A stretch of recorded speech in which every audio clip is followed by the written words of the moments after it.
Here we go, the 310 Wellcraft Sedan Cruiser. Again, come make Ernie a offer. Needs to be repowered. But lots of possibilities on this bad boy.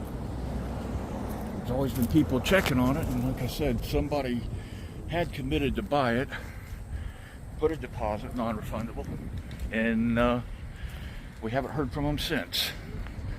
So now, first person, it's been 2 weeks for the 5-day deposit, so it's back on the market and open.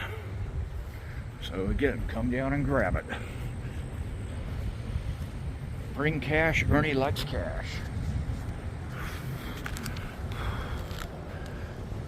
A lot different than when we started.